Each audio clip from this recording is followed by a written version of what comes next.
Hi there. Thanks for tuning in. This is the Follow Your Passion podcast. I'm your host, Erwin Wils. I'm a mindset and business strategist and founder of Millionaire Life Strategy.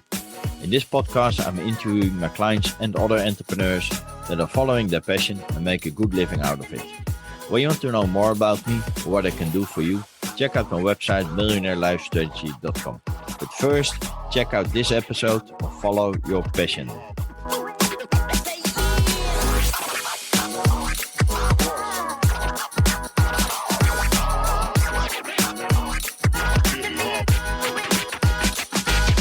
Hello, everybody. Welcome by a new episode of Follow Your Passion podcast. Let me introduce my guest of today. His name is Dominik Messiaen. Dominik is a very versatile person. He calls himself the charming hypnotist, and that immediately caught my attention because I'm a hypnotherapist myself. But just like myself, he didn't start out like that. After getting his master's degree in applied linguistics, he started his quest for his artistic identity. He followed numerous courses and masterclasses from dancing to magic to ventriloquism, and he ended up doing a professional theater education. When the police contacted him to give him a pickpocket demonstration, Dominik contacted the German expert Christian Lindemann. After learning all the tricks, Dominik created his own techniques over the years and became an expert himself.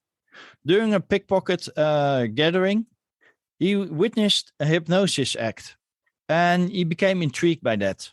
And after a hypnotherapist released him from migraine attacks, he followed the hypnotherapy training himself. But he didn't pursue that direction. He just wanted to have his shows. And he started integrating hypnosis in his shows. And after the shows, he helped some clients with hypnotherapy as well. But the request came, and after he forwarded those requests to colleagues, he decided to add his value as well and do the hypnotherapy as well. So I'm not even sure how to call his profession because he's so versatile. I would say he's truly authentic, and I would like to welcome him in my show. Welcome, Dominik.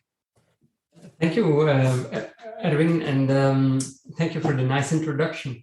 Yeah. So, Dominik, I was raised with, do your best at school, get a degree, and get a job. I guess it were quite similar with that, wouldn't you say? It was quite similar. My both parents were in education, so they thought the same way, and that's why I first studied too. I studied languages, and but during my studies, I knew already I wanted to do something in the performing arts. I was already interested in magic, circus, dancing as a kid, and then I knew my interest for magic was already very big at that stage. Nice. And you decided to follow your yes, passion, indeed. actually, because you were already intrigued by it, right? Yes, indeed. So I decided to work only part-time. I didn't do something with languages because that was hard to do part-time there. And during a few years, 4 years, I did that, working part-time with a day job. And during the weekends, I developed my act. I did shows. And after a few years, I had enough shows to quit the day job. And at that time, I worked in magic, and I was working very broadly. So I started with a kid magic show. I did a close-up act. And after a few years, I started to develop also a comedy stage magic act. Mm-hmm. And at that time, I had a mentor who was a ventriloquist. And he worked a lot with comedy, and he learned me a lot about structuring the show right, about how to insert comedy in the act. So that was a big help, and that way everything went pretty fast. But I was not very specialized. And it was only when I was about 35 years old that when I met my another mentor and coach, Luc Apers, who is a very good magician who mixes magic and theater, and he plays a lot in theater halls in France. And that was also the first time that I made a very important mental shift, mindset shift. Because before I lacked a bit of self-confidence confidence. That was because of my education. My self-confidence was pretty low. And that made that I had the conviction that I could perform well, but that the creation of tricks and the creation of a good act, that was something for other people to do. So there are magicians who create tricks and publish them in books, in DVDs, and or sell the tricks. And that was what I was doing. And most magicians work like that. But the Kapers, he challenged me. He challenged me to start from scratch. And he said, no, you don't do that. You will develop something yourself. And at the start, it was, wow, I thought, no, this won't work. I can't. I lacked confidence.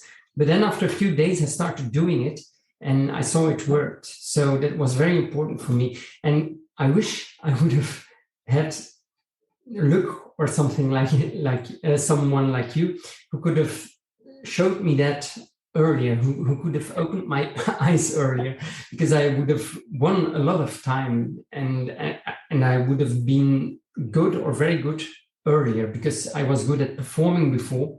And I was not very original. I wasn't the real artist. Yeah. And so there I learned a lot. And that Luc Kapers also mentioned at that time, but I didn't do anything with it for the moment. At that time, he also mentioned that maybe pickpocketing would be a good specialization for me, because I am easy in approaching people. I can touch people easily without feeling uncomfortable, which is important for pickpocketing. I use a lot of humor, so if something doesn't work out well, they don't give me a big slam. So at that moment, I didn't do anything with it, but and then later, when I did a show for a big audience, there was a policeman. I stole his watch from him, but I didn't know he was a policeman. But he said afterwards, he said, I work for the police. Well, but probably the moment you got his handcuffs, it would have caught your attention. Yes. And he said, I want your business card. And I said, because we need people like you at the police station, because we don't know exactly how pickpockets work on the street. But I told him, yes, I can steal a watch, but I do it while doing magic and I can't do real pickpocketing.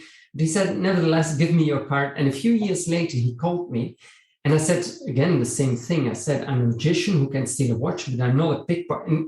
But he challenged me again. He said, I really would appreciate if you would try. And then I said, okay, let's put a deadline, which is very important, 2 deadlines, I think. I said, okay, let's fix a date. That was 3 or 4 months later. And I went, as you mentioned in the introduction, I went to Christian Lindemann in Germany, who does a pickpocket act in the Cusa show of Cirque du Soleil. He taught me his techniques. I studied them and I did that show. It was not really a show. I did demonstration, a pickpocket demonstration, just calling up 2 people, just stealing everything they had, tie inclusive, belt inclusive, everything they had. Now, I must say, it was stressful. It was the first time in my life that I did a demonstration without any props. I didn't have a magic trick. I didn't have anything to fall back on. It were all people who knew they came to pickpocket demonstration. So they made my life hard, but it worked out well. And from there on, I did more demonstrations for the police, learning in difficult situations, because it's not always easy. People don't always come to such a demonstration well dressed with a tie and a costume, and which is the best situation for a pickpocket, because then a lot of pickpockets and good things. But that way I learned, it was the hard way, but I really learned it very well that way. And that was also the time that I made a second mental shift, that my mindset changed for the second time, because I always was very perfectionist. And that delayed my action, because every time I wanted it to be perfect before I dared to put it in a show. That's not good. If you do that as a pickpocket, you never start for the first time, because you're never sure you mastered the skill. Yeah. You can just try on a puppet, but the puppet doesn't give feedback. You can't adapt your timing. You can put everything in the same pockets every time, but in real situations, people have several kinds of dresses, pockets. They behave differently. You have to do it, and that's what I did. And at that time, I read a very good book that I can recommend to other people who are not in show business too. And that's The Professional Opportunist Wrongless Approach is the name of the book. And The Professional Opportunist, that's the artist name of James Brown. That's a UK pickpocket and hypnotist. And wrongless approach just means that you can't go wrong. Whatever you do, you shouldn't do stupid things, of course, not just rob the bank, but you know what I mean. If you think about the options and with the information you have at that moment, you make a decision and you take action, you shouldn't blame yourself afterwards. Yeah. There are only two possibilities. Or it works the way you want, and then it's good, and you continue the same way. Or it doesn't completely work the way you want, and you adapt, in my case, the timing, for instance, a bit, or I look for another technique, or I look for another way to approach the people to get in the intimate circle. And that changes everything, because you don't think anymore in terms of failure. Because sometimes people ask me, don't you have it ever that somebody feels you steal their watch? Of course, if I do 1,000 watch steals, on 1,000 watch steals, I have maybe 5 times that someone feels it for whatever reason. Maybe I'm tired, maybe I made a mistake. That happens, but that's not bad. 900 No, exactly. times that you steal it without anyone feeling it, and I steal every watch. I don't go out of the way of any watch, because I want to know how to do it, so I go for every watch. Yeah, and in the case it fails, it's a learning experience, right? Yeah, as long as you don't make the same failure twice, it's perfect. Exactly. And it also, because you said, that you're a perfectionist, at least you were. Yeah. And it already showed when you said that you didn't want to do the pickpocket demonstration with the police. Yeah. And the thing that came to mind was, in the land of the blind, one eye is king. And you wanted to have 2 eyes in order to perform, right? Yeah, indeed. Yeah. You just needed to be one step ahead of the rest to be the specialist. Yeah. And there is a saying that says, continuous improvement is better than delayed action. And that's true. I see people around me who are very talented, but who don't do anything because they're paralyzed by the idea of perfection. And I'm still a perfectionist. If I do something, I want it to be very good, but I do things. I force myself. Now it's doesn't feel anymore like forcing, but in the beginning it was. Yeah, and it makes perfect sense, because if you just look at the business world, if you would only bring out perfect things, there wouldn't be any Windows or Apple. No, indeed. Right? They do updates too, and they. And we totally accept that. So why would it be different in any other branch? Indeed. Yeah. And since we're both hypnotherapists as well, I have a lot of conversations with clients, with colleagues, with friends, with other entrepreneurs, and there's still a lot of presuppositions about hypnosis. The people think they are not in control, stuff like that, and I guess that has been a struggle in your career as well, right? Indeed, for show hypnosis, that's terrible, because and that's because of what most show hypnotists do. They only put people asleep, show that people fall on the ground, on the floor. That's not the kind of things I want to do, but it's very difficult to persuade theater bookers, that I do something different. And the perception is indeed what you told. They think it's being out of control. It's making people silly. And it's a big problem I encountered the past 2 years because I wanted to do my theater show. I also used to direct it to really make a theater show. It's not a hypnosis show anymore. It's with hypnosis, but it's real theater. And I wanted to play it in good theater circumstances. So not only for corporate shows, because corporate shows there, people come and they want to eat and drink and they don't want to have an hour looking at a hypnotist. A lot of people don't want it, don't believe in it, aren't interested. So I didn't want that. I wanted to do a good show in good circumstances, good lighting, good sound, everything perfect, or as perfect as possible. As I contacted bookers in Belgium and in Holland, I always got the same answer. We don't want that because, and in the 80s, there was also a small scandal with Rusty Rostelli. It's a well-known Dutch hypnotist. Who has not a very good reputation. And at that time, there was a story with two girls who afterwards were murdered, and they just before they went to the hypnosis show. Now, of course, there's no connection because once they're out of hypnosis, when the focus is broken, they're out of hypnosis and it has nothing to do anymore. But because he had already a very bad reputation, that didn't help the perception of the people, of course.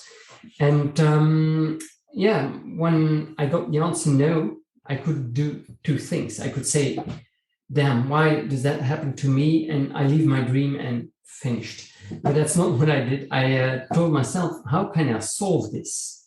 How can I solve this?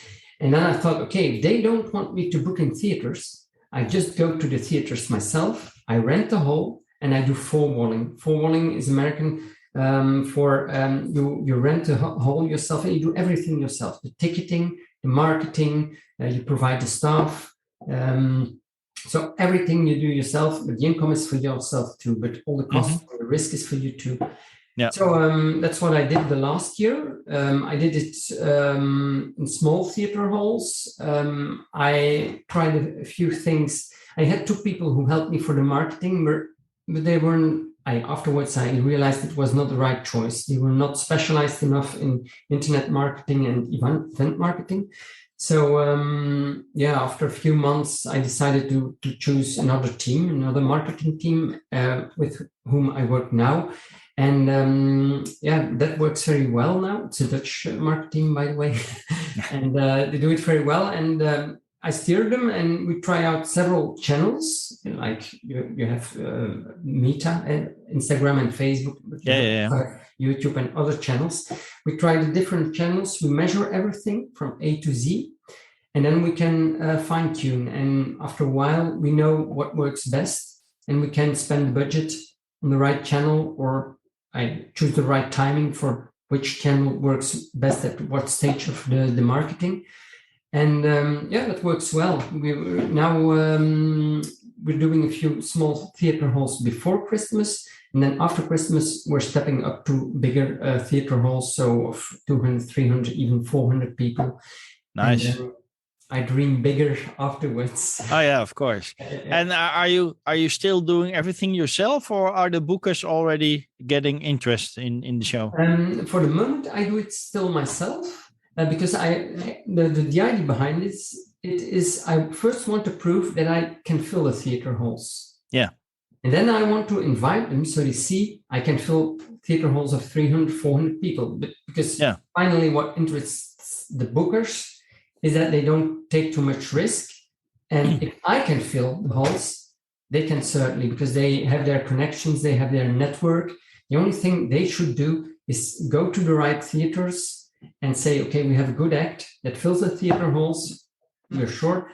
And then if I can use then I'm also on the website of the theater, then I'm also in the newsletter of the theater, then the tickets will already sell themselves for a big deal. Yeah. Then I can add a bit of my marketing I do now, but maybe 50%, and then we fill the theater halls. And there's no problem for me for just continuing to do that, because once I installed the system and the system works and we refine it a bit, I want to do it. That's no problem. But perfect. I want the bookers to do the organizational part, looking for the dates, looking for the theater halls, signing the contracts, looking for the staff, that kind of things, because that takes a lot of time, and I can imagine. But it also shows that you've got a great entrepreneurial mindset. Yeah, of course. And as I understood it correctly, you didn't get that from your parents, right? No. They worked in education, so they had a job and they were simply paid. Certainly, my father was a very smart man, and he has that entrepreneurial spirit. He has because he had also a computer business where he bought computers, used computers, and made them better, and then resold them. So he has that spirit. He has himself too. Yeah. Nice. And how did you find your entrepreneurial journey until now? I find it very exciting because there were 2 periods I worked in education myself. So I taught French and German, and that's not for me. I like to teach. I like the students, but what I don't like is the system that it's so rigid. You have to do it that way. And they don't look for the results. I had very good results with my students, but I didn't want to follow completely the path because in some ways it was nonsense. It was not the best path to achieve the best results. Yeah. And I like to do my own thing. Nice. Yeah. And like you said, with hypnotherapy and hypnosis, there are a lot of presuppositions, I've my clients also have used the name of Rasterruststelling a lot, but it's so much more than only stage hypnosis, wouldn't you say? Yeah, of course. Do you mean technically, or in which sense do you mean? Well, it's I sometimes say that people think that hypnotherapy is scary, and threatening, but a guided meditation after a yoga class is normal business, right? Yeah. And dreaming is a normal business. Exactly. So please explain the difference to me. Right? Yeah. A guided meditation can also be a hypnotherapy session. It all depends on the intent that you start the meditation with. Visualization techniques. Yeah. Conversational hypnosis is also part of it. So it's much broader than what people think it is. Yeah, and in my hypnosis, I also always adapt my approach to the people. On stage, it's a bit more difficult, of course, because you're hypnotizing a few people in the same moment. But if I did it, so that's the way I learned it, in incorporating it in my walk around pickpocket act. So that was on corporate cocktail parties, dinners, receptions, where there are a lot of people running around, talking, there is music. And I went just to a group of 4 or 5 people, and I told them I've been asked to show how hypnosis works. And I just did the hypnosis. And other hypnotists who heard it and who saw it said, how do you do that? How do you dare it? And how do you do it? The percentage in their mind, there is only a small percentage of the people who can go into hypnosis, but that's nonsense, of course. So most of the time it works. Yeah. But there I learned that's of course hard to do because there, as I said, the circumstances are not ideal. It's not like in hypnotherapy where it's silent and people are relaxed and they come because they want to come and they have a problem, so they want to believe in what you do. And there I learned a lot because you have like you say, the conversational hypnosis. You have the hypnosis without trance. That's where you don't have the eyes closed, for instance. Mm-hmm. If you feel that somebody is resistant or reluctant to close the eyes, it doesn't make sense to say sleep because it won't work. Yeah, it won't work. They're anxious. They will block. So there you have to work in a different way, the conversational way or the hypnosis without trance way that James Tripp teaches. Or if somebody is very soft and wouldn't react well on dominance, then you shouldn't take that dominant approach. But for other people, it's necessary because they want that. They want to be rude and they want that it's clear. And so, I learned to be very flexible and to adapt it. And on stage too, sometimes it goes, if I have a big theater hall, it's a lot easier because, if there are 400 people, it's not difficult to have 5 or 6 people that go into deep hypnosis, and I can weed out the rest and I keep the best people and it's finished. But if I do it sometimes, certainly at the beginning, I did it maybe for a group of 30 or 40 people. And in July, I did it also for a group of 40 people. I did a very, very good show. That was when at the Gentse Feesten, it's a big festival in Ghent. I played my show, but normally there in the theater shows come only the people who the day before go to the site of the Gentse Feesten. They look, what is there? I want to go and let's see if there is a nice theater act. Oh, this one I will book. So they don't book a long time in advance normally. But it was just the week that it was so extremely hot. And the day I had to perform, it was 40 or 42 degrees. So there was nobody in Ghent. And people knew it a few days in advance. So there was no one booking just before the show. So I had only my pre-sold tickets. That was 40 or 42 people. And there I had to fall back on what I could do and work more personally on the people. And then I do a great show, but it was harder work. The start of the show is harder because then it's the depth and I can imagine, but it's also beautiful what you say that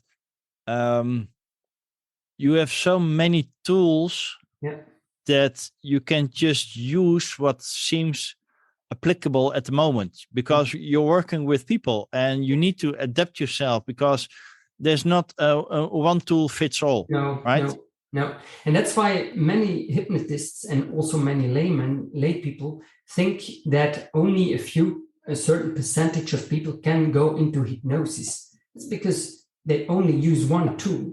And if you always use the same tool, that will only work for a certain percentage of people. Yeah, exactly. And I always say that people want to change, but not to be changed.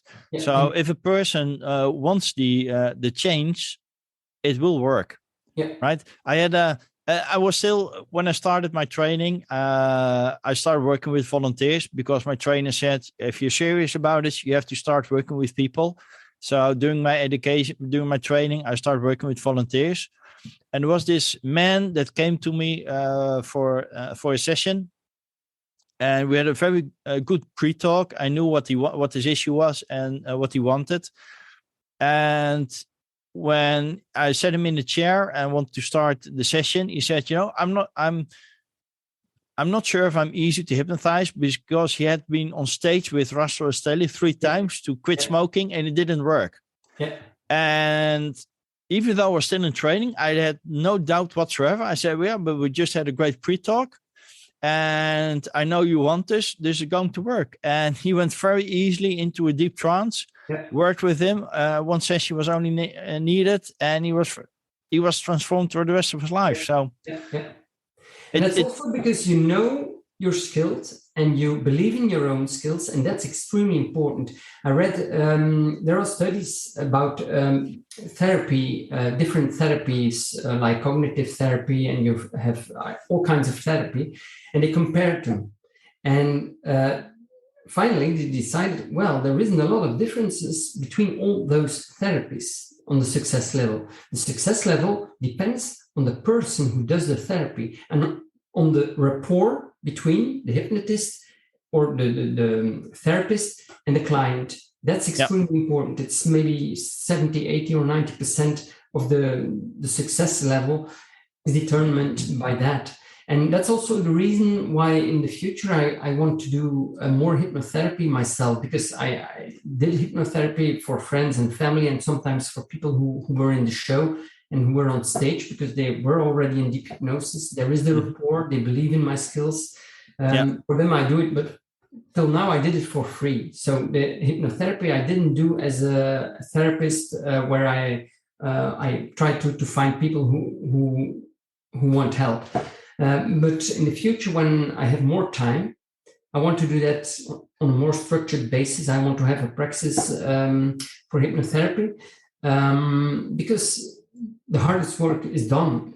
If people have seen me in the show, they have trusted my skill, the rapport is built. They come to me because they know I can help them, and that's the biggest deal or the biggest part of the work. And the change work in itself is maybe 5-10 minutes. I've been how do you say it? I had a severe migraine. Yeah. Freddie Jacquin, I followed his arrow technique masterclass, and at the end of the day, I had an attack, a migraine attack, and he cured me in maybe 5-10 minutes because the rapport was already there. I was very focused all day long. So it was easy to have me in hypnosis. I was completely conscious. It was not that I was away or asleep, and it worked. So the change work in itself is only a few minutes and it's done. It's the work before to get people in the right mindset, in the right, that they trust in, that they trust you, that they let go, that they focus, that they follow the visualization, and then. So, and it reminds me of something that my mentor shared with us during the training, that he asked me, or not me, but another student, do you charge your friends and family if you're doing a session? And he responded, no, of course not. They're friends and family. Why would you charge them? And then he asked this question, do you know this feeling that after a session, well, if you help the client and the client is very happy, he's transformed, he or she, and she feels wonderful. And that feeling inside of you that you get when your session is success, and you saw his eyes glinting, and it's, that's wonderful, right? Yeah. So, and then he asked the question, why are you denying your friends and family to get the same feeling? Yeah. And he got confused. He said, what do you mean? He said, well, if you're not charging them, you're taking that feeling, that moment from them. Because you're giving something that gives you a good feeling, but you don't want anything in return for that. Yeah, it's like, right? Of course, indeed. Yeah. It's like you're creating an IOU for them, right? You're giving something and you don't want anything in return. So they might feel guilty or ashamed that they got something and they have nothing to give you in return. So if you charge them, you enable them to give you something in return, which will give them a good feeling as well. It was very interesting to hear that during the training. I think you're right. For the people who were on stage and who did I stay there the whole during the whole show. Of course, for them, I see it like they made my show, and I say it in my show too. At the end, I say, I hope I made a little bit more clear what hypnosis is. And as you might realize, I say to the audience, I'm not hypnotizing those people. I help them to be hypnotized or to experience hypnosis. And it's my skill to make their subconscious,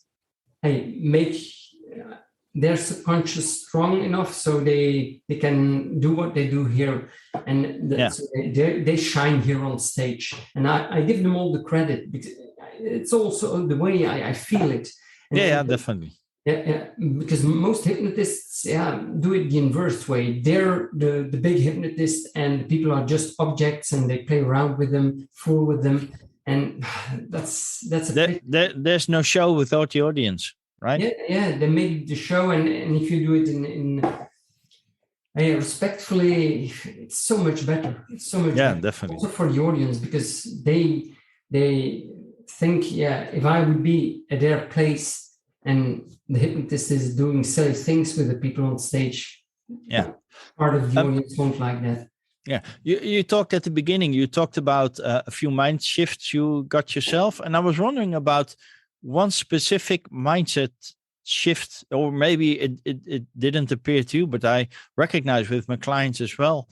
When you're on stage, especially if you compare the beginning of your entrepreneurial journey to and now, did you play a role, or were you fully your authentic self? Most of the time, 90% of the time, I was just myself, my authentic self. I experienced with playing another character. That didn't work out well. I tried it out. At a certain moment, I wanted to do street act as a kind of Ali Baba figure. I was Ali Rara then, and I had made a street act around it. And I did a masterclass with Jeff McBride. That's a very big name in magic in the US. Mm-hmm. And he told me, Dominik, why are you doing that? He said, you're humorous, you're approachable, people like you are. Just do your thing like you do normally. Because he saw me during the day, that was a few days, the masterclass. So he saw me in between two, during the meals, during the intermissions. And he told me, drop it. I had made a costume, I had made a complete act, and I had completely dropped it. And I think I don't know when again, but I tried it twice. That was then, and another time I tried it again. And no, I must be myself, my authentic self. What doesn't mean I'm a big thief and a cheat in real life. But I mean that the persona is who I am. On stage, I'm the man I'm in life. I like to help people. I like to make people laugh. I like to make people have a good time. And the tool I use, whether it is magic, whether it is pickpocketing, whether it is hypnosis, maybe next year I sing. I hope I don't. Yeah, but that's also important, that especially also in entrepreneurship, is that if you're playing a role, I dare to bet you won't succeed, because people will know that you're playing a role and it's not authentic. You're not connecting with people. Yeah. And it's if you're truly yourself, your authentic self, people will like you and come to you because of who you are and not the role you're playing. Yes. Right? Of course, there's some expectations about what to expect if they come to a show. People want to be entertained, and that's different when they come to Dominik, the hypnotherapist, when they want to be helped. Right? But those are just two different roles you're playing as part of your whole identity, because you still want to exactly, you want to help people, you want to inspire them, and your show is one way of doing that, and hypnotherapy is another way of doing that. Yeah, indeed. And if you're authentic, it's very easy to be congruent and to be consistent. Exactly. You play a role, and sometimes you see that with artists. They play a role on stage, they're nice, they come off stage and they're bad to people. People want a signature, they don't want to give it, they want to talk to them, and you feel that. I have had that with certain artists, that I feel, you're ready with working, and they go and they forget the audience, and they want to talk with the people. What I do now, sometimes it's bad too, because it's not good for my health. But after my shows, I normally go in the cafe or in the foyer, and I go and talk with people and ask them how they experienced it. And I go to the people who were in hypnosis, also just to check, are you okay, and how did you find it, and how did you like it? And people feel that people appreciate that I show interest in them afterwards too. That it's not just my show, packing my things and going. And that's what I do and who I am. And Perfect. So Dominik, I'm afraid we can talk for hours on hypnosis, mindset, entrepreneurship. You know how it goes. If there's any tip, a little piece of wisdom that you would like to share with the audience, what would it be? Well, from my own experience, first big tip is dream big. Don't dream small, because if you fall short of your dream, almost nothing is left. But if you dream big, in my case, for instance, for my shows, if I dream, I dream from big theater halls of 1,000 and more people. And if I fall short and it are only 800 people in my theater hall, it's still not bad. If I would think of 30 people in my theater hall and I fall short, then there are maybe 10 or 20 people, and then it's not really great. Yeah. It's also, I think, very important, and that has to do with hypnosis and visualization, what you told before too, and what you also use in your work as a mindset coach, is that it's important to make it very concrete and tangible in your mind. So to picture it really out, that you see the colors, that you see the whole, that or whatever you want to achieve. If you want to run a marathon, that you imagine how it feels when you come over the end line, that you see the people who are supporting you, that you make it concrete. I think that is important. And if you have a dream that may last a few years, for instance, in my case, I know that it will take a few years before I can play in the real big theater halls, then it's important to have also deadlines on short term, because that pushes you to take action. And in my case, part of the deadlines, or a big part, are the shows, but as an entrepreneur, you can have other targets that you say, I want to do this, or I want to launch that product. And then you must have a deadline. Then you know, okay, on that day, I will finish it, and that pushes you to action. Maybe one thing that might be interesting too is to think flexibly and to not think in terms of why. If you have something that goes wrong, or something that, like in my case, bookers don't want to book a hypnosis show, I could say, why does that happen to me? And I could whine and complain, but that isn't the case. But you should think in terms of how can I solve this? How can I make that this doesn't happen again? So I think thinking in how is important too. Oh, wonderful advice, Dominik. And you couldn't stay with one, could you? No. I tried to keep it short. Exactly. So, if people want to know more about you, or get in touch with you, or maybe even visit your show, attend your show, how can they do that? Well, the easiest way is to go on my website. That's charminghypnotist.com. So charminghypnotist.com, one word. And there you can also find the social media channels I'm on. So I'm on YouTube. You can find me also under the name Charming Hypnotist. On TikTok, I sometimes post, on Instagram, on Facebook, LinkedIn. So, but the channels are there, so they can easily make connection there.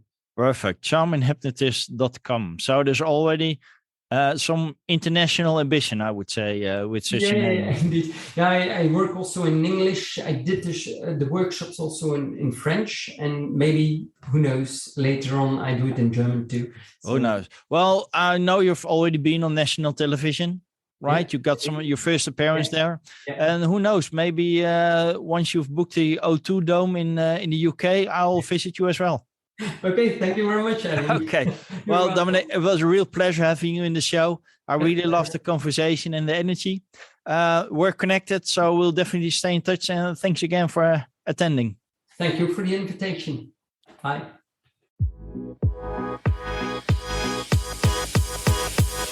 I hope you liked this episode. Make sure to check out the other episodes, because each one is filled with interesting and inspiring stories and energy. Are you following your passion as well and make a good living out of it? Contact me and you could be my next guest. Would you like to follow your passion but are not there yet? Check out my website millionairelifestrategy.com and book an appointment to discover what I could do for you. Don't forget to share the podcast with your friends so that they get inspired as well.